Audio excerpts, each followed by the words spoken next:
Hi, thank you for joining us, the Center for Justice and Law Spotlight Conversation series, where we talk about topics of health, justice, and law with guests. I'm Brenda, and I'm here with my classmate Iman, and we are students at Hamline University.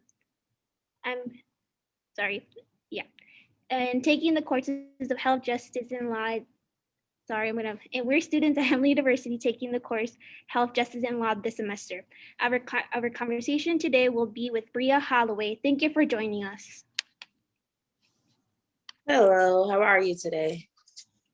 Good. Thank you. Sorry for my mess up. Okay. So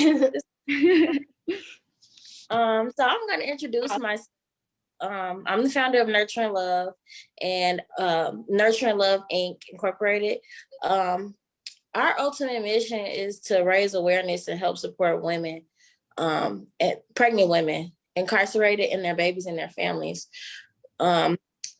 We also our commitment is to try to supply, engaging material or to raise awareness of their rights while they're incarcerated, and also send them care packages and their families care packages for the babies once they're born. So we also, I have been in that situation where I have been incarcerated and pregnant. I actually gave birth to my youngest child while I was incarcerated and during the quarantine. So that's how my mission started. So once I, was released, I, made it a priority to engage in raising awareness and trying to create a system so that women are recorded and to find out where these babies end up after they are born. So that's really my main focus and what has been my focus. And I'm just trying to elevate my mission.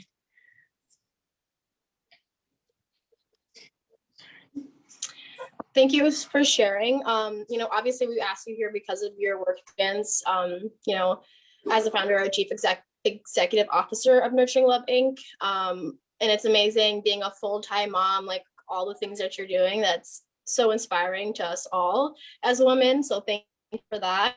But more specifically, is there something within Nurturing Love that you do specifically that other people don't do, kind of like something unique that you do in your job and for your community right now? Yes. Right now, I actually have personal connections with several women who have given birth in the past, but they have had longer sentences. So it's quite a few women. I actually communicate with 3 women right now, and they gave birth about between 15 and 20 years ago. And they have longer incarceration, of course. And I've been speaking with them on how incarceration and giving birth in custody has, changed them. And, just they've given me insight on what, they have gone through. And I continue to support them as well. And they also keep me updated with the women that they have encountered and while they're in custody who are newly pregnant. And they've been helping me kind of be able to reach out to these women and to see how I can help support them if they have any support. I also work with Chicago Volunteer Doulas, of course, and they also give me information on the women that's there now and how I can help and things of that nature. So I, of course, I communicate with them. I, provide assistance where needed. I send care packages, whether it's money, of course. Women that have been incarcerated who's gotten out, I've, sent donations. Just, trying to crowdfund the people that are closest to me. They've helped me raise money so that I can get my mission up and running. Of course, I've only I've only started Nurturing Love very shortly ago, which was maybe three or 4 months ago.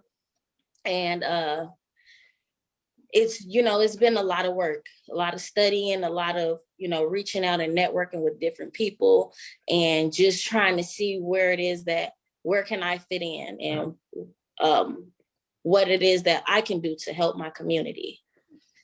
So it's been a long road already, but it's so worth it. And I want to continue to do as much work as I can so that I can help people who have been in that situation. Because like I said, I've been in that situation and it's not a good feeling to feel helpless or hopeless, so I try my best to, give people hope, give women hope. Yes. You talking about like all the work that you have done for like only like the past 4 months. I mean, that's just incredible, and how like you're like the short amount of time where you started your organization and you have done so much work. So what inspires you to do the work that you're doing? Well, I gave birth to my youngest daughter, and just to see where she is now, how she's thrived, and and it wasn't just me who contributed to her thriving. There was a lot of organizations that helped me and my daughter and my mother, who also was taking care of my oldest son, who's 3 years old. And these organizations reached out to me from one single individual who met me when I was in the county jail. And she saw something in me that I honestly didn't see in myself at the time. But she reached out to these organizations such as Catholic Charities, Chicago, all of these different organizations. And all of these organizations reached out to me, asked how they could help. And they sent my mom money. They sent my children clothes, high chairs, car seats, just things that a family needs to take care of a child, and things that I couldn't provide as a mother being incarcerated. So that was like kind of an aha moment for me to say, I need to give back. This is such a blessing. And I and I was so appreciative and grateful, because it was times where I, looked around and I just didn't see the clouds from the stars, and didn't understand like where I would end up, where my baby would end up. And with the help of these different organizations, we ended up just fine. We ended up okay. And that's how my mission started. Because if these organizations can reach out and help me in the ways that they could help me, I believe that if my direct mission was to solely focus on women who, enter the system and go through those same things, I can help in as many ways as possible, because I know that they're there and I know the things that they may need, because I've been in that situation. Of course. So like we mentioned before, our class is health, justice, and law, which is obviously like the central point of this, obviously being incarcerated in the, justice system and whatnot.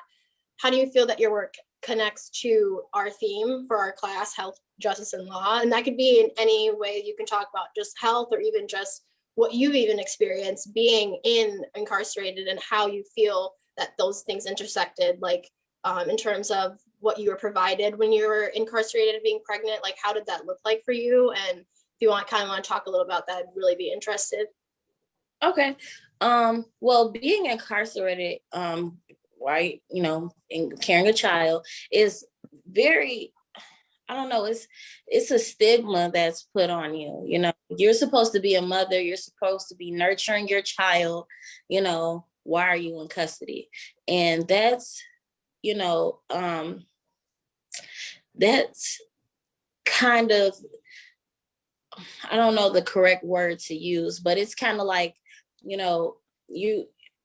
have this pressure on you that you already even made a mistake, but now that you're carrying a child, it's even more pressure, so with health wise, I think that being in custody, you don't get the proper health care. And because you're a ward of the state, you should have the very best health care while you're in custody, because, you know, the state is taking care of you. You should be able to see the doctor on time and, you know, very promptly. And that's not the case while you're in custody, especially during the time while I was pregnant. I didn't receive an ultrasound. I didn't even know what I was having until I was almost 7 or 8 months pregnant. You know, during the quarantine, which, you know, the quarantine played a major role in how come I didn't receive as good as healthcare as I should have, because no one knew what was going on. So they kind of was like, you know, we're going to mainly focus on these COVID patients, and we were kind of put on the back burner, which shouldn't have been the case, because we were also carrying unborn children. You know, anything could have happened. It was actually a woman there who didn't receive proper medical care, and she gave birth to a child that had Down syndrome, and they could have informed her, and she could have had proper health care. If they, you know, if she would have had proper health care in the beginning, they would have known that. They could have prepared her mentally for what was to come. So it wasn't until she actually gave birth that, you know, she was made aware that her child had Down syndrome. So, you know, women do have rights. And a lot of women that's incarcerated and pregnant don't understand that they have those rights because they're not informed. And that's another thing that I want to raise awareness to, that you, just because you're incarcerated doesn't mean that you don't have rights what goes on with your body. You know, you have a right to have proper health care. You have a right to say no. It's those key points that we need to make people, you know, aware of. Like, here's ways that you can help us make these women aware and help these women get, you know, the things that they need. So, like, another question that I have, you said about like not being informed. So, by the time when you were incarcerated, like, how do you get informed, or how you got informed? For What do you mean by that? Like, when being? I mean by when, like, how do you got your like information when you were incarcerated? Well, I had a lot of different, I had a lot of support that came from people I did not know and my family. And I became, when certain circumstances actually came about, I talked about it, because, you know, it was things that I wanted to know. And individuals that were educated in those areas, you know, explained to me, like, you know, you do know that you could have, you know, said no. You do understand that you do still have rights just because you're incarcerated. And I was like, you know, I did not know that, you know, that I didn't have to do that, or I didn't have to go there, or, you know, it was just like, for instance, there was a circumstance where me and a authority figure, we had words. We went back and forth, and she was upset because I was asking for medical attention because I had fallen. And she was so upset with me because she was telling me, "Oh, you're just you think you're privileged because you're pregnant. You think you're special because you're pregnant." And I'm like, no, it's not that. I've fallen, and, you know, I want to make sure that I'm okay.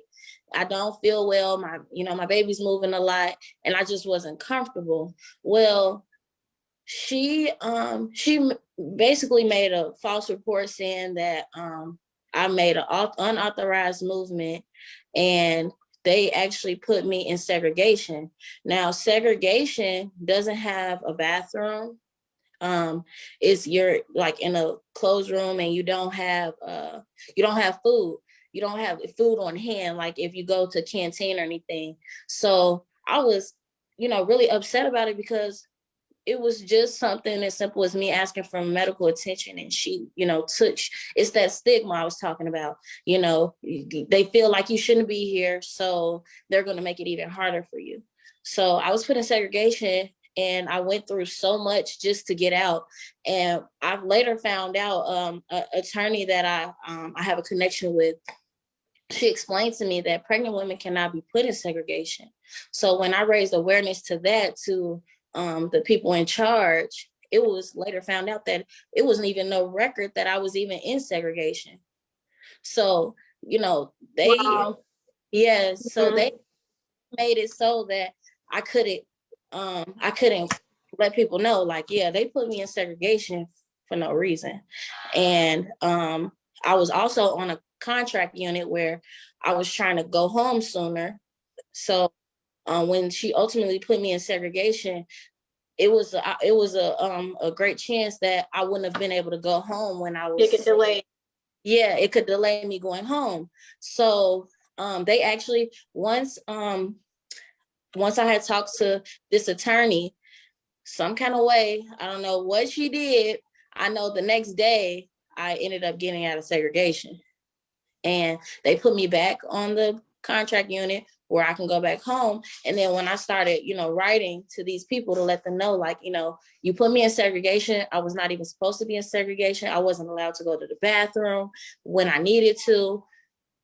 They were telling me, oh, well, there's no record that you was even in segregation. So this is something we can't even talk about, So women have to be informed of their rights. And if they're not informed, they, it is no good for them. So this is why I want to continue to talk about it, because if we don't talk about it, no one knows. So that's so that's my main. And then I'm not saying that I'm not proper.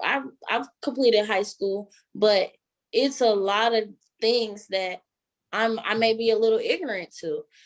I didn't pick up a law book. You know what I'm saying? I don't have a law degree or anything like that. So I'm not aware of all of these things. It wasn't until I started asking questions that I was able to know, like, oh, they're not supposed to do that. Oh, they're not supposed to do that. And they're supposed to do this, So if we can, bring this to the forefront, I think that a lot of things will change, and women can be in better positions when it comes to how they're able to take care of their bodies and their unborn babies, because their unborn babies have rights as well. Of course. And yeah, thank you for sharing that. That's honestly, it's terrible situation, but it's sad. The reality of it is it happens all the time. This form of structural violence in our jail systems that are trying to create this generational issue in our communities. It's a problem every day. So with what you said, how do you think that we can support and elevate the work you do? Like as students who are going to go on and do more work, how do you feel that we can support and elevate what you do with your organization? Well, with my organization, I really need help to create a system that helps record these pregnant women, because there's no system that records data on of how many women actually enter the jail system that are pregnant.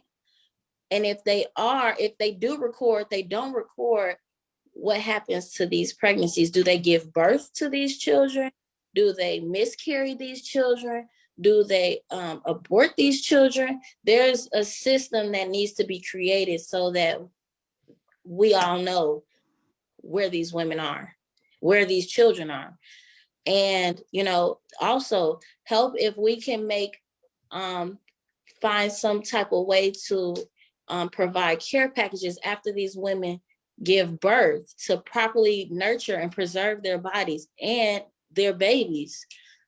That would be a great help to help make engaging material for women, because not all of these women are educated to where they can actually pick up a pamphlet. If we can find some engaging material to present to these women so that they know their rights, that would be a great help. So if I can, find ways to accomplish those goals, that would be a great help to elevate Nurturing Love. Thank you for sharing that. No problem. Thank you so much for sharing your story and experience. And I have learned so much from your experience. And what would be, now talking about everything, what would be your call to action for our audience that's watching? My call to action would definitely be,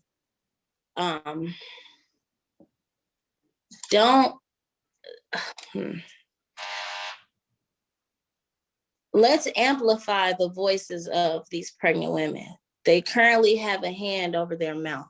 If we can amplify the voices of pregnant women, we can change a lot of lives and we can make a difference.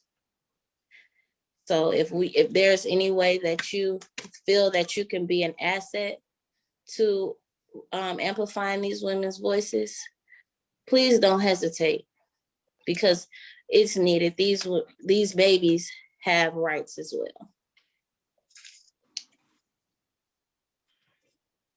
Yeah, I definitely do agree. I feel like there's a lot of misinformation out there as well. I feel that people don't really know much. They know about the jail systems, but they don't really understand what's really going on in the jail systems. They only really look at what they see on TV, Orange is the New Black. I'm sure everybody watches that. Exactly. We see that, but that's obviously, there's a serious side to it, but it's also very comedic, but that's not really how it is for people when they are in those systems, right? So I just want to take a second to, say thank you for being vulnerable and sharing your experiences with us. And I'm sure, with your organization, you understand the inspiration that you have when you do share your voice and you share your story. And there will be people that will be elevated by what you say and will, take action to what they hear from you, whether that is through awareness, educating people, checking people who need to be checked. But yeah, I just want to thank you for being here today. We really, really appreciated it. And yeah, is there a way that you would like people to connect with you if they did want to connect with you?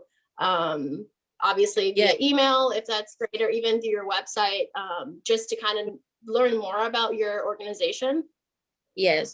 Right now, I can be contacted if there's anybody that feels like they can support Nurturing Love in any way. I can be contacted at nurturing.love with 2 E's at gmail.com. And you can simply just explain to me that you're able to volunteer maybe some time, or you have anything that I can, help a family with. That would be wonderful as well. If you're able to donate anything to help our mission to continue, we're on all platforms with Cash App, money platforms. Anything helps. If it's $1 or $100, that anything helps. So if I'm also on LinkedIn, Facebook, Nurturing Love, and Instagram. So it's all platforms I can be reached at, and I am waiting for anyone to donate any assistance that they may feel that they can help with. Yeah, I just want to say thank you so much for being here, and be sure to follow us on Instagram and Facebook. Our next spotlight will be next Thursday, April 29th, with Rachel Mills, about advocacy about justice in law, and from 11:30 and 12 p.m. Check out our April 30th webinar, Reproductive Injustice, Birth Behind Bars. Thank you. Thank you for having me.